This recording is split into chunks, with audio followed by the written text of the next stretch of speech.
네, 안녕하세요. 한국레드에서 임종진 솔루션 아키텍트입니다. 네, 신CG 2020에 참석해 주신 여러분, 올해는 좀 특별하게 이렇게 언택트 웨비나로 만나 뵙게 되었네요. 저희가 직접 만나 뵙고 이렇게 커뮤니케이션 하면서 저도 이 쿠버시스 코리아 그룹에 속해 있는 일원이기 때문에 만나 뵈면서 이렇게 이야기도 하고 하는 것이 좋지만 오늘 이렇게 갑자기 날씨가 추워진 걸로 보니 이런 만남도 새롭고 좋은 것 같습니다. 이런 웨비나는 앞으로도 좀 많이 활성화되면 정말 좋을 것 같고요. 여러분들께서 좀 제 발표에 집중하시기 위해서 제가 제 캠은 끄고 진행을 하도록 하겠습니다.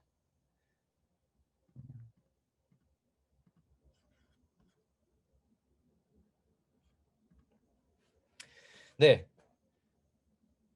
오늘은 마이크로 서비스 아키텍처의 복잡성 해결을 위한 서비스 메쉬 플랫폼 소개라는 내용으로 이 저의 이야기를 하고자 하는데요. 먼저 이 클라우드 네이티브라는 것은 지금 저희 이 커뮤니티 행사의 발표 주제 자체가 클라우드 네이티브 커뮤니티 행사잖아요. 이렇듯 정말 우리 시대에 우리가 신기술을 받아들이는 이 시대에서 정말 중요한 이 아키텍처의 한 꼭지가 된 것 같습니다. 그중에 특히나 이 마이크로 서비스 아키텍처라는 거는 이 클라우드 네이티브에서 반드시 없어서는 안 되는 이 구조인 것 같고요. 근데 이 마이크로 서비스 아키텍처에는 굉장히 어려운 점이 많이 있는 것 같습니다. 저도 이 MSA 프로젝트를 진행하면서 굉장히 어려운 점을 많이 겪었는데 특히나 이런 제가 애니메이션을 찾아봤는데 이게 정말 저한테 직관적으로 많이 와닿더라고요. 한 가지 기능을 저희가 수행을 했을 때 수많은 마이크로 서비스들을 지나서 저희가 실제로 수행을 해야 될 API를 콜하는 데까지 굉장히 어려운 플로우들을 지납니다. 저희는 이 어려운 플로우들을 어떻게 저희가 매니징을 할 수 있고 모니터링을 할 수 있는지에 대해서 항상 고민을 하고 있죠. 네, 그 문제점들이 어려움이 굉장히 많이 있고 저희는 이것을 해결하기 위해서 서비스 메시라는 것을 말씀드리고자 하는데요. 네, 첫 번째로 이 마이크로 서비스 아키텍처를 이해해 보겠습니다. 예, 그 마이크로 서비스 아키텍처를 대부분의 처음 접하시는 분들은 우리가 기존에 사용을 하던 이 와스 컨테이너 혹은 우리가 가지고 있던 거대한 이 모놀리스 형태의 서비스들을 각각 서비스로 쪼개는 거는 뭐 그들의 원하시는 대로 많이 이렇게 쪼개실 수 있겠죠. 이거를 쪼개면은 우리가 마이크로 서비스 아키텍처를 수행을 했다라고들 많이 이야기하시는데요. 사실 이거는 저희가 한 15년 전 정부터 이야기가 나와 있던 바로 분산형 아키텍처입니다. 이렇게 우리가 서비스를 쪼갰다고 해서 절대로 마이크로 서비스 아키텍처를 구현을 했다라고 할 수 없는 것인데요. 네, 그 이유는 다음과 같습니다. 이 서비스를 쪼갰다면 저희는 마이크로 서비스 아키텍처를 관리하기 위한 이런 준비가 되어야 되는데요. 첫 번째로는 우리가 콜을 하는 인그레스부터 가장 뒷단의 서버까지 이어가는 이 엔드투엔드에 대한 플로우 설정이 필요하고요. 각각 서비스에 대해서 연결해서 기존에 사용을 많이 하던 싱크 형태가 아닌 어싱크 형태가 구현이 되어야 하며 각각 마이크로 서비스들 간의 연계에서 무언가 하나가 무너졌을 때 전체가 다 무너지는 이 싱글 포인트 페일리어 같은 이런 문제점들을 방지하기 위해서 서킷 브레이커, 폴트 톨런스 같은 페일 컨트롤이 필요합니다. 그리고 또한 정말 중요한 요소인 각각의 묶여져 있는 연관 요소들을 부셔버리는 브로큰 커플링, 즉 루즈 커플링 구조를 취해야 하며 그리고 데이터가 옮겨 다니는 데 있어서 API라고 하는 하나의 표준화된 이 플로우를 구현을 하는 데이터 인테그레이션이 구현이 필요합니다.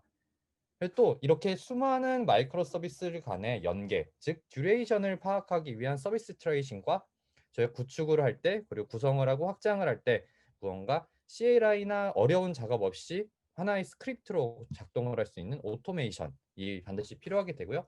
마지막으로는 이 MS의 가장 어려운 과제이자 가장 어려움이라고 할 수 있는 데이터베이스를 쪼개는 형태로 우리가 구성을 해야지 마이크로 서비스 아키텍처 관리에 대한 준비가 되었다고 합니다. 네, 그뿐만 아니라 굉장히 많은 조건들이 있습니다. 이 이야기는 사실 이 위키피디아에서 저희가 나오는 이야기인데 저희가 분산 컴퓨팅, 즉 마이크로 서비스 아키텍처를 구현하기 위해서는 이런 조건들을 만족해야 된다고 이야기를 하는데요. 첫 번째는 네트워크는 신뢰할 수 있어야 되고요. 지연 시간은 0 밀리세컨즈입니다. 또한 밴드위스는 무제한이어야 하며 저희 네트워크는 안전한 형태로 구성이 되어야 되고요. 전체 토폴로지는 변하지 않고 이 전체 모든 것을 관리하는 것은 한 명이 관리를 해야 됩니다. 그리고 우리가 트랜슬레이트에 대한 그리고 우리가 트랜짓에 대한 비용은 무료가 되어야 되고요. 이 네트워크는 단일 네트워크로 구성이 되어야 됩니다. 아마 이 세션을 들으시는 분들께서는 분명히 네트워크나 아니 인프라를 하시는 분들이 많이 계실 텐데 이 이야기는 정말 말도 안 되는 이야기일 수 있죠. 네, 그만큼 우리가 마이크로소프트 아키텍처를 구현하는 것이 어렵다라는 것을 반증하는 내용인 것 같고요. 네, 이런 내용들을 정리하자면은 이렇게 이야기를 할 수 있을 것 같습니다.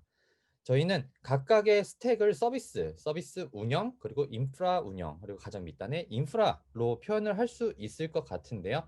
이 각각의 요소들에서 서비스에서는 저희가 아까 말한 폴트 톨런스, 그리고 이런 시각 가시성에 대한 내용, 그리고 시큐리티, 카오스 엔지니어링, 그리고 트래픽 컨트롤에 대한 저희 서비스가 이미 준비가 되어 있어야 되고요. 서비스를 이거 관리를 하는 데 있어서 모니터링, 로깅 각각의 시큐리티와 매니지먼트가 준비가 되어 있어야 하며 인프라 관리에 있어서는 서비스 디스커버리나 저희 컨피그 매니지먼트 그리고 이런 유연성이나 확장성을 반드시 우리가 준비를 하고 필요를 하고 있습니다.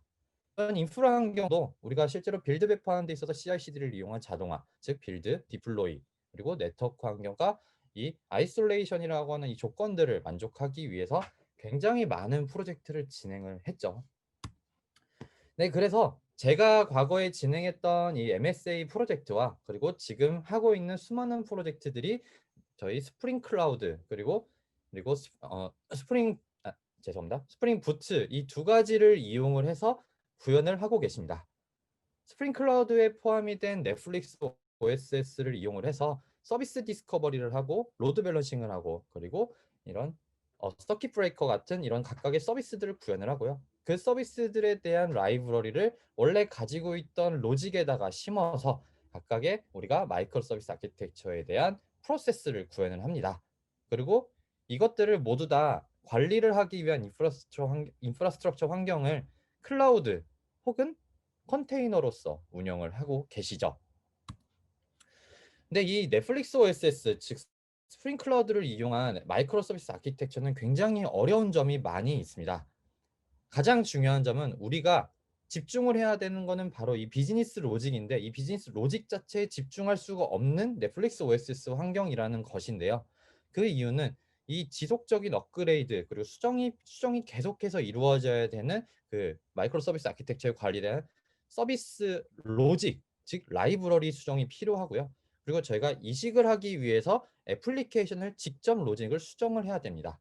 또한 자바 언어만을 지원을 하죠. 물론 자바가 나쁜 언어라는 것은 아니지만 우리가 일반적으로 마이크로 서비스 아키텍처를 구현을 할 때 가장 첫 번째 요소가 폴리글랏이라는 이야기를 합니다. 그 이야기는 하나의 랭귀지에 종속되지 않고 다양한 랭귀지를 써서 우리가 사용하는 서비스 적재적소에 우리가 배치를 할 수 있다는 것이 조건인데 이 넷플릭스 OSS는 그것을 만족시키기가 굉장히 어렵습니다. 네, 심지어 이 MSA를 관리하기 위해서 우리가 관리하는데 가장 어려운 프로퍼티스 파일 그리고 코드 그리고 디펜던시들을 각각 서비스의 개수만큼 관리를 해야 되는데요. 네, 이랬기 때문에 제가 이 MSA를 구현을 했을 때 실제 서비스 로직이 약 100줄이라면은 이 마이크로 서비스 아키텍처를 관리하는 서비스 관리 로직이 약 50줄로 거의 반 정도에 가까운 서비스 로직만큼의 큰 이 포션을 갖고 있었습니다. 그래서 좀 관리에 어려움을 갖고 있었다라는 이런 사례도 말씀드릴 수 있을 것 같고요. 네, 그래서 이 수많은 제가 말씀드린 마이크로소프트 아키텍처의 어려움 해결을 위해서 이 서비스 메쉬를 소개해 드리고자 합니다. 네, 서비스 메쉬는 사이드카로 각 MSA 플로우를 구현을 합니다. 그리고 쿠버네티스로 서비스 디스커버리를 수행을 하죠. 이것들을 관리하기 위해 이스티오, 예거, 키알리 등을 사용을 하는데요. 공교롭게도 이 사전 키노트에서 이런 저희 이 프로젝트 마이크로소프트 아키텍처를 관리하기 위한 서비스 메쉬 프로젝트들을 다 이미 언급을 해 주셨더라고요. 네, 이 서비스 메시의 컴포넌트의 역할은 다음과 같습니다. 먼저 예거 트레이싱으로 각각 서비스들 간의 트레이서를 담당을 하고요. 키알리로 무언가 CLI 작업이나 YAML 파일을 굳이 많은 것들을 만들 필요 없이 GUI로서, 즉 UI UX로서 관리를 할 수 있게 만들어줍니다. 그리고 각각 서비스에 대한 모니터링을 프로메테우스 그리고 그라파나로 저희가 대시보드를 만들어서 관리를 하고 있는데요. 네, 이 저희 서비스 메시는 각각 컨트롤 플레인과 데이터 플레인으로 구분되어 서비스들을 관리합니다. 저희 현재 이스티오 2.0 기준에서는 컨트롤 플레인이 싱글 데몬으로 동작하는 이스티오 D가 되어서 굉장히 빨라지게 되었고요. 이 전체 관리 수준은 파드 수준에서 저희가 보안을 설정을 하고 시큐리티 설정을 하고 정책을 설정을 하는 굉장히 쉬운 형태로 이루어져 있습니다. 또한 가장 중요한 점은 인보이라고 하는 사이드카 컨테이너가 있기 때문에 MSA 관리를 하는 데 있어서 여러 가지 로직 구현 필요 없이 이 로직 자체를 사이드카 컨테이너에서 저희가 쿠버네티스 플로우를 관리를 할 수 있는 이 K8S 관리에 동작된다는 것이 가장 큰 요소인 것 같고요. 그래서 결과적으로 우리가 가지고 있던 서비스를 그냥 우리가 아까 분산형 아키텍처로 쪼갠 이후에 이 인보이 프록시를 인젝트, 즉 삽입을 시키게 되면은 우리는 실제로 마이크로 서비스 아키텍처를 관리할 수 있는 기본 환경이 구성될 수 있다라는 것이 가장 큰 장점으로 작용이 되고 있습니다.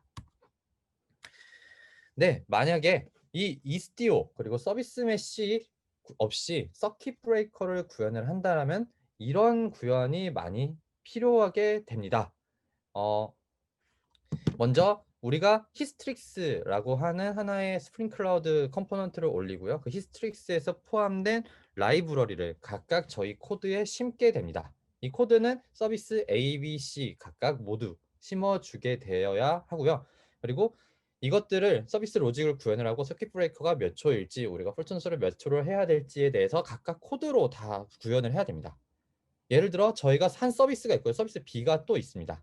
이것들이 좀 뭔가 플로우가 변경이 되어야 되거나 타임아웃 시간이 늘어나야 된다라면은 이 서비스 로직을 다시 개발을 하고 재배포를 해야 되는 굉장히 어려운 점이 있죠. 즉 코드로서 이 서비스 연결을 모두 다 구현한다라는 것인데요. 이 이스티오는 간단히 말해서 코드리스입니다. 이 파드 안에 저희가 원래 동작을 하던 하나의 컨테이너인 앱 컨테이너에다가 인보이 프록시를 사이드카로 심어서 각각 우리가 서킷 브레이커에 대한 설정을 저희 쿠버네티스 CRD로서 구현을 하게 되고요. 그럼으로써 저희가 수정을 할 때로 CRD 수정만으로 즉 서비스 로직에 저희가 변화 없이 즉 그리고 서비스의 중단 없이 이런 하나의 캐키 플로우를 구현할 수 있다는 것이 큰 장점 중 하나로 보실 수 있습니다.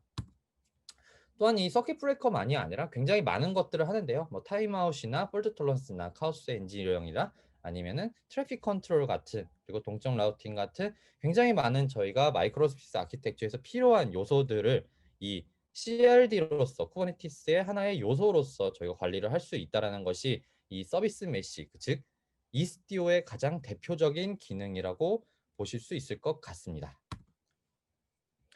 네, 이제 저희 레드햇의 서비스 메시를 소개해 드리고자 하는데요. 이 서비스 메시는 사실상 저희 아시다시피 레드햇은 오픈소스 회사고요. 꼭 저희 레드햇의 서비스 메시가 아니어도 오픈소스 프로젝트가 존재합니다. 저희는 오픈소스 프로젝트를 저희가 레드햇이 기술 지원을 하는 하에서 제공해 드리는 것이 바로 이 서비스 메시라고 하는 이름이고요. 저희는 매니지드 된 이스티오 버전을 제공을 합니다. 그래서 굉장히 많은 분들이 이스티오 2.0이 나오고 나서 이스티오 2.0에 대해서 저희에게 굉장히 많이 문의를 하고 계시는데 저희는 그 이스티오 2.0에 굉장히 많은 코드들에 대해서 보안성 검토, 안정성 검토를 하게 되고요. 그래서 저희는 아마 11월 초쯤에 2.0을 릴리즈를 하고 저희 서비스로서 제공을 하게 될 것 같습니다. 이렇듯 이렇게 리드 타임으로서 좀 안정성을 보장한다라고 보시면 좋을 것 같고요. 그리고 저희가 가지고 있는 오픈시프트 콘솔에서 직접 링크를 해서 이 키알리 콘솔과 프로메테우스 콘솔을 접속을 할 수 있고요. 레이블링된 HA 프록시로 라우팅을 하고 키알리의 프레임워크를 패턴 플라이 4로 저희가 구현을 해서 좀 더 팬시한 이 UI UX로서 전체 플로우, 패키 플로우를 관리를 할 수 있다는 것이 저희의 가지고 있는 기능 중 하나입니다. 또한 저희가 또 컨트리뷰트를 하고 있는 이 카프카라고 하는 스트리밍 서비스를 이용을 해서 예거와 저희가 연동을 한 이 예거 스트리밍을 지원을 하고요. 이 예거에 대한 저희 트레이싱 정보를 외부에 있는 일러스트에 연결을 해서 각각의 로그에 대한 분석을 하는데 이용을 할 수 있도록 기능으로서 제공을 해드리고 있습니다. 그리고 이 우측에 보이시는 화면이 바로 저희가 가지고 있는 키알리의 화면인데요. 각각 서비스에서 이동을 하는 듀레이션 그리고 HTTP에 대한 트래픽에 대한 정보들을 확인할 수 있고요. 만약에 여기서 뭔가 4041이나 503 같은 각각의 에러가 떨어졌을 때 이 녹색으로 되어 있는 선이 빨간색으로 변하면서 우리가 직관적으로 어느 서비스와 어느 서비스 간에 문제가 생겼는지에 대해서 쉽게 대시보드로 화면을 확인할 수 있는 것이 저희 기능입니다.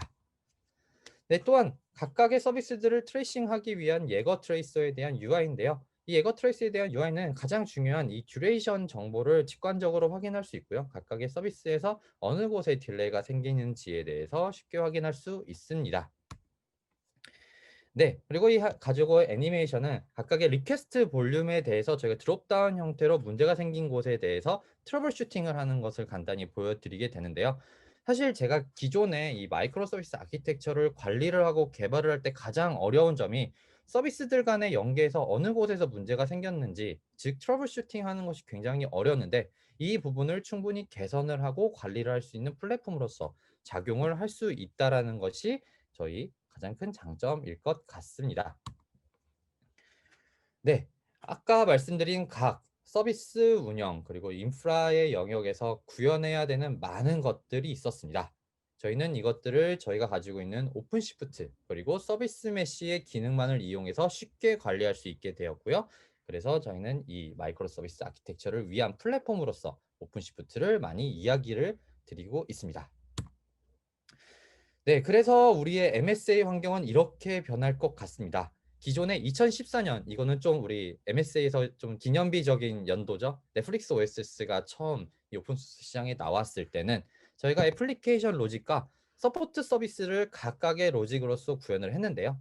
이거를 현재 환경, 현재보다 조금 전 환경에서는 이런 서비스 디스커버리, 레지스트리, 컨피그레이션, 그리고 서버 사이드 로드 밸런싱 같은 것들을 컨테이너 쿠버네티스로 해결할 수 있었는데요.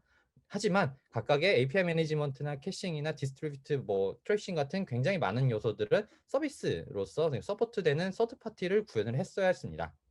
하지만 지금 환경에서는 이 쿠버네티스 환경의 서비스 메시 즉 이스티오로 저희가 가지고 있는 굉장히 많은 이 기능을 이용해서 정말 실제로 애플리케이션 로직의 개발에 집중을 할 수 있는 이상적인 마이크로 서비스 아키텍처 매니지먼트를 할 수 있다라는 것이 앞으로 있을 것이다 라는 것이고요. 그래서 여러분들께서도 이 전체 클라우드 네이티브를 구현하시는 데 있어서 많은 참고가 되셨으면 좋겠습니다. 네, 마지막 정리를 하고자 하는데요. 저희 지금 우리는 좀 과장해서 지구 역사상 가장 빠르고 도전적으로 변화하는 이 디지털 트랜스포메이션을 대비를 하고 있는 것 같습니다. 근데 이 방법은 각각 클라우드 네이티브, 마이크로 서비스 아키텍처, 그리고 데브옵스라고 하는 형태, 이런 신기술의 형태로 굉장히 많이 도전적으로 준비를 하고 있는데요.